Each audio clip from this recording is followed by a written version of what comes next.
बहुत समय पहले एक गरीब किसान परिवार में एक बच्चे का जन्म हुआ। लेकिन ये कोई जो बच्चे इस जादुई कॉल के साथ पैदा होते हैं वे जीवन में बहुत भाग्यशाली होते हैं। गांव की बुजुर्ग दाई ने भविष्यवाणी की, यह लड़का 14 साल का होने पर राजा की बेटी से शादी करेगा। ये बच्चा भाग्य का चुना हुआ है। 14 साल में ये राजकुमारी से विवाह करेगा और राजा बनेगा। उसी समय दूर महल में एक शक्तिशाली और गर्वीला राजा रहता था। क्या एक गरीब किसान का बेटा मेरी बेटी से शादी करेगा? ये कभी नहीं होगा। मैं इस भविष्यवाणी को नष्ट कर दूंगा। अगले दिन राजा साधारण कपड़ों में छिपकर किसान के घर की ओर चला। उसने अपनी पहचान छुपाई। राजा ने किसान के दरवाजे पर दस्तक दी। गरीब किसान ने दरवाजा खोला और अजनबी को देखकर हैरान हो गया। मैं सुना है तुम्हारे पास एक विशेष बच्चा है। मैं एक अमीर व्यापारी हूँ। मुझे कोई संतान नहीं है। राजा ने सोने से भरी थैली निकाली। गरीब माता पिता ने इतना सोना कभी नहीं देखा था। वे हिचकिचाए, लेकिन मूर्ख किसान, भाग्य मेरे सामने झुक जाएगा। राजा ने बक्से को नदी में फेंक दिया और बिना पीछे मुड़े चला गया। वो सोच रहा था कि उसने भविष्यवाणी को नष्ट कर दिया है, लेकिन भाग्य का लिखा कोई नहीं मिटा सकता। लेकिन नियति को इतनी आसानी से डुबाया नहीं जा सकता।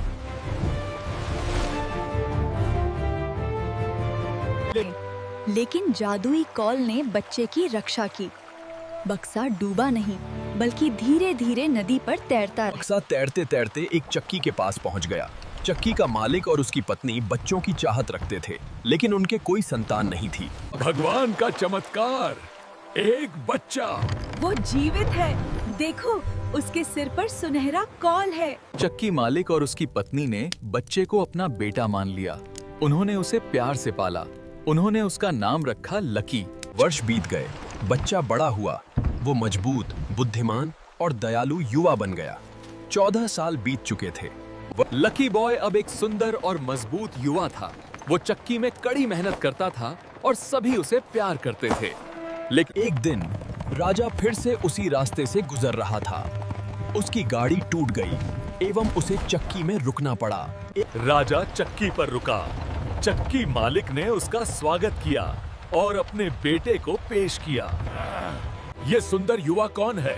तुम्हारा बेटा? लेकिन मुझे याद है तुम्हारे पास 14 साल पहले कोई बच्चा नहीं था। ये कहां से आया? राजा के दिल में भय पैदा हो गया। ये वही बच्चा था। भविष्यवाणी सच हो रही थी। तुम्हारा बेटा बहुत होशियार लगता है। मुझे महल के लिए एक संदेशवाहक चाहिए। क्या वो ये पत्र रानी को दे सकता है? इसमें महत्व। लकी बॉय खुशी से महल की ओर चल पड़ा। वो नहीं जानता था कि पत्र में क्या लिखा था। जंगल घना और अंधेरा था। रास्ता लंबा था। शाम होने लगी। लकी बॉय थक गया था। उसने जंगल में एक छोटी सी झोपड़ी देखी। उसने सोचा वहाँ रात बिताना सुरक्षित होगा। झोपड़ी में लुटेरे रहते थे, लेकिन लकी बॉय को ये नहीं पता था। लुटेरों ने उसे देखा, एक युवा थका हुआ यात्री। तुम यहाँ सुरक्षित रह सकते हो लड़के। खाना खाओ एवं आराम करो। रात को ये जंगल खतरनाक है। जब लकी बॉय सो गया, लुटेरे के नेता ने उसकी जेब में पत्र देखा। उसने सोचा शायद इसमें पैसे या खजाने की जानकारी हो। उसने पत्र खोलकर पढ़ा। उसने एक नया पत्र लिखा। नए पत्र में लिखा था, इस युवा को तुरंत राजकुमारी से शादी करा दो। उसने राजा की मोहर की नकल करके पत्र पर लगा दी। सुबह होते ही लुटेरों ने लकी बॉय को विदा किया। लड़के को कुछ नहीं पता था कि पत्र बदल गया था। वो खुशी से महल की ओर चल पड़ा। शाम तक लकी बॉय महल पहुंच गया। उसने अपनी जिंदगी में इतना बड़ा और सुंदर महल कभी नहीं देखा था। वो भव्य दरवाजे तक पहुंचा। राजा दूर यात्रा पर था, इसलिए रानी महल में थी। लकी बॉय ने विनम्रता से पत्र दिया। ये क्या? राजा का आदेश है कि मैं इस युवा को तुरंत हमारी बेटी से शादी करा दूं। लेकिन ये इतना। और ऐसे उसी दिन लकी बॉय और राजकुमारी की शादी हो गई। राजकुमारी बहुत सुंदर और दयालु थी। महल में भव्य दावत हुई। सभी खुश थे। लकी बॉय और राजकुमारी एक दूसरे को पहली नजर में प्यार हो गया। कुछ दिनों बाद राजा यात्रा से लौटा। वो थका हुआ था और आराम करना चाहता था, लेकिन उसे एक बड़ा झटका लगने वाला था। प्रिया, आपने सही निर्णय लिया। हमारी बेटी की शादी हो गई। वो सुंदर युवा जो आपने भेजा था बहुत अच्छा है। राजा को विश्वास नहीं हो रहा था। वो वही लड़का था जिसे उसने 2 बार मारने की कोशिश की थी। अब उसका दामाद था। गुस्से और तुम धोखेबाज! तुम यहाँ कैसे पहुँचे? मैंने तुम्हें, मेरा मतलब है ये गलत है। तुम राजकुमारी के योग्य नहीं हो। शादी तो हो गई है, लेकिन तुम सच में राजकुमारी के पति बनना चाहते हो तो पहले एक काम करके दिखाओ। मुझे नरक से शैतान के 3 सुनहरे बाल ला कर दो। नहीं, कोई भी नरक से जीवित वापस नहीं आता। पिताजी, आप उसे मौत के मुंह में भेज रहे हैं। कृपया ये मत करिए। लकी बॉय को जाना ही पड़ा। उसने राजकुमारी से वादा किया कि वो जरूर वापस आएगा। उसके पास भाग्य था और सच्चा प्यार उसे वापस लाएगा। लकी बॉय ने नरक की ओर यात्रा शुरू की। कोई नहीं जानता था कि नरक कहाँ है। वो दिनों तक चला। पहाड़। कई दिनों बाद लकी बॉय एक काली नदी के पास पहुंचा। वहां एक बूढ़ा नाविक था जो लोगों को पार ले जाता था। मैं 100 साल से इस नाव में फंसा हूँ। मैं नहीं रुक सकता, नहीं छोड़ सकता। अगर तुम नरक जा रहे हो तो कृपया शैतान से पूछो। लकी बॉय ने वादा किया कि वो जवाब ढूंढेगा। नाविक ने उसे नदी पार करवाई। वैसे पुरानी कहानियों में नदी पार करके लकी बॉय एक शहर में पहुंचा। शहर सुंदर था, लेकिन लोग दुखी दिख रहे थे। लगा शहर के बीच में एक पुराना सेब का पेड़ था। कभी ये पेड़ सोने के सेब देता था जो पूरे शहर को समृद्ध बनाते थे। युवा यात्री, अगर तुम नरक जा रहे हो तो कृपया शैतान से पूछो। हमारे सुनहरे सेब का पेड़ फिर से फल क्यों नहीं दे रहा? लकी बॉय ने यहाँ भी वादा किया और आगे बढ़ गया। जमीन और भी खतरनाक होती गई। आकाश लाल हो गया। गंधक की बदबू आने लगी। वो नरक के करीब पहुँच रहा था। आखिरकार लकी बॉय नरक के दरवाजे पर पहुंच गया। दरवाजा विशाल, भयानक और आग से घिरा हुआ था। लकी बॉय ने गहरी सांस ली और अंदर कदम रखा। नरक के अंदर गर्मी असहनीय थी, लेकिन उसे आगे बढ़ना था। अरे, एक जीवित इंसान! तुम यहाँ क्या कर रहे हो बेटा? मैं शैतान की दादी हूँ।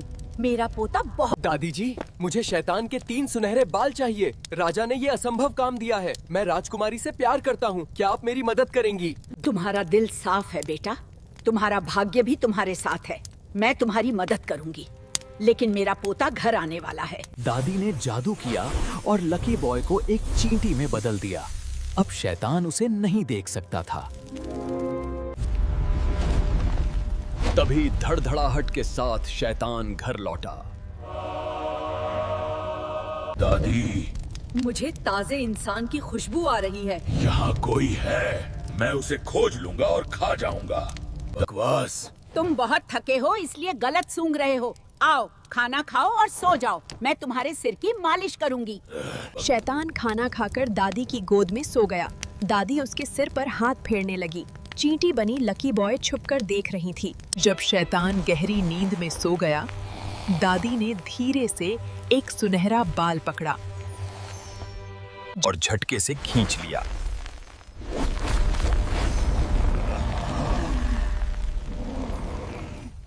आउच!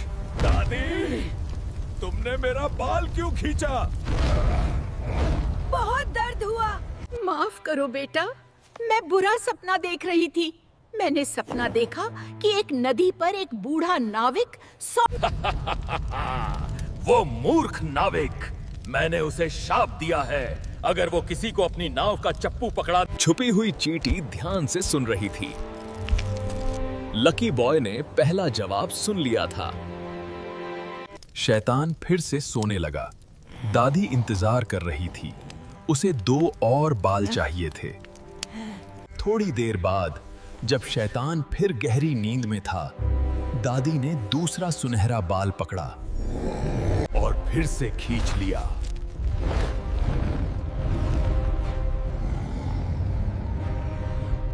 फिर से। दादी, अब क्या सपना आया? तुम मेरा सिर गंजा कर दोगी। माफी बेटा, फिर से बुरा सपना। इस बार मैंने एक शहर देखा जहाँ सुनहरे सेब का पेड़ 10 साल से फल नहीं। वो भी मेरी शरारत है। पेड़ की जड़ के नीचे एक बड़ा मेंढक बैठा है जो सारा जादू खा रहा है। अगर चींटी ने दूसरा जवाब भी सुन लिया। अब बस एक और बाल चाहिए था। शैतान अब संदेह कर रहा था, लेकिन थकान से वो फिर सो गया। दादी को तीसरे बाल के लिए बहुत सावधान रहना था। बहुत सावधानी से दादी ने आखिरी सुनहरा बाल पकड़ा और झटके से आखिरी बाल भी निकाल लिया।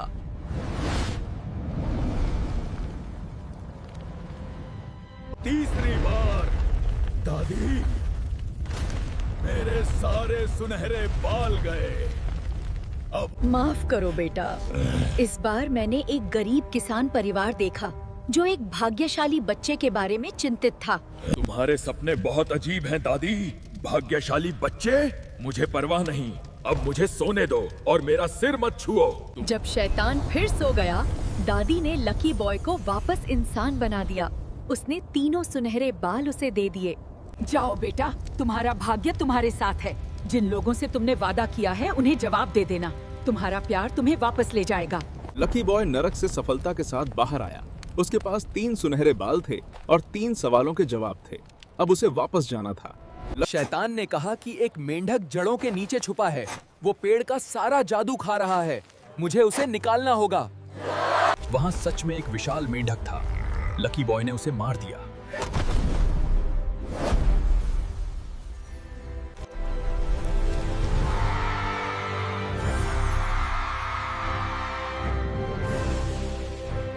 पेड़ फिर से जीवित हो गया। सुनहरे सेब चमकने लगे। शहर की खुशहाली वापस आ गई। तुमने हमारे शहर को बचा लिया। तुम हमारे उद्धार करता हो। कृपया इनाम स्वीकार करो। 2 घोड़ों पर लसे हुए सोने। शहर के लोगों ने लकी बॉय को 2 घोड़े भरकर सोना दिया। अब वो अमीर था, लेकिन उसे अभी भी नाविक को जवाब देना था। लकी बॉय वापस नदी पर पहुंचा। बूढ़ा नाविक उत्सुकता से इंतजार कर रहा था। बताओ, क्या तुमने शैतान से पूछा? मैं इस शाप से कैसे मुक्त हो सकता हूँ? मैं 100 साल से यहाँ फंसा हूँ। हाँ, मुझे जवाब मिल गया। लेकिन पहले मुझे और मेरे घोड़ों को पार ले चलो, फिर मैं तुम्हें रहस्य बताऊंगा। नाविक ने तेजी से नाव चलाई। वो जवाब सुनने के लिए बेताब था। वैसे नाव चलाना एक कठिन कला है। जो रहस्य ये है, अगली बार जब कोई तुमसे पार ले जाने को कहे तो उसे चप्पू पकड़ा देना। वो फंस जाएगा और तुम आजाद हो जाओगे। इतना आसान। 100 साल बाद आखिरकार। धन्यवाद युवा, धन्यवाद। अब मैं अगले। लकी बॉय ने नाविक को मुक्ति का रास्ता दिखा दिया। अब वो घर की ओर चल पड़ा। उसके पास 3 सुनहरे बाल थे। कई दिनों की यात्रा के बाद लकी बॉय महल वापस पहुंचा। वो सफल हो गया था, जहां सभी ने सोचा था कि वो असफल होगा। राजा को विश्वास नहीं हो रहा था। वो लड़का जो मरना चाहिए था वापस आ गया था और उसके हाथ में 3 सुनहरे बाल चमक रहे थे। तीनों सुनहरे बाल असली थे। शैतान के सिर से निकाले गए बाल। कोई नकल नहीं कर सकता था। राजा की शर्त पूरी हो गई थी। तुम वापस आ गए। मैं इतनी डर गई थी। तुमने असंभव कर दिखा। राजा को अपनी हार स्वीकार करनी पड़ी। उसने 3 बार लकी बॉय को मारने की कोशिश की और तीनों बार असफल हुआ।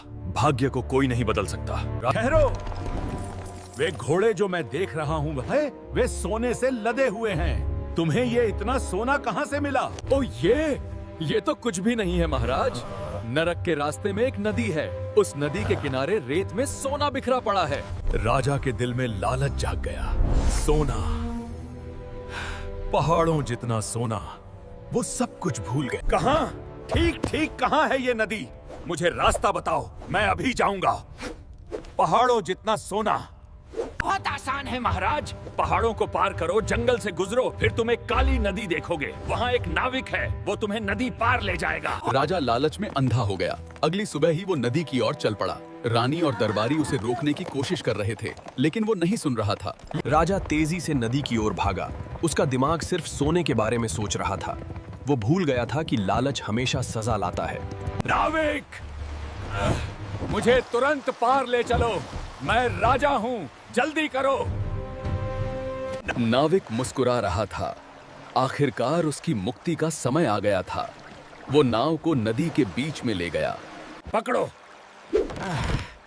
अब तुम चलाओ। मैं आजाद हूँ, आजाद। 100 साल बाद मैं आजाद हूँ।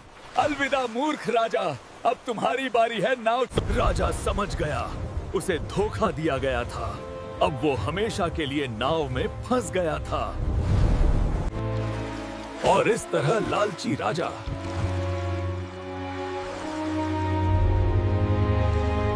लकी बॉय और राजकुमारी आखिरकार एक साथ शांति से थे। उनका प्यार सच्चा था। भाग्य ने उन्हें एक साथ रखा था। मेरे बच्चों, तुमने साबित कर दिया कि सच्चा प्यार और भाग्य किसी भी बाधा को पार कर सकते हैं। लकी बॉय और राजकुमारी बालकनी पर खड़े होकर अपने राज्य को देख रहे थे। उनकी यात्रा लंबी और खतरनाक थी, लेकिन प्यार और भाग्य ने उन्हें जीत दिलाई। रानी ने लकी बॉय को राजकुमार का ताज पहनाया। गरीब किसान का बेटा जिसे 2 बार मारने की कोशिश की गई थी, जिसे न... कुछ दिनों बाद एक भव्य राज्याभिषेक समारोह हुआ। पूरा राज्य जश्न मना रहा था।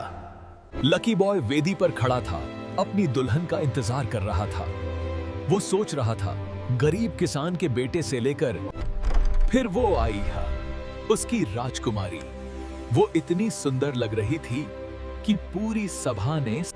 राजकुमारी धीरे धीरे वेदी की ओर चली। हर कदम भाग्य की जीत का प्रमाण था।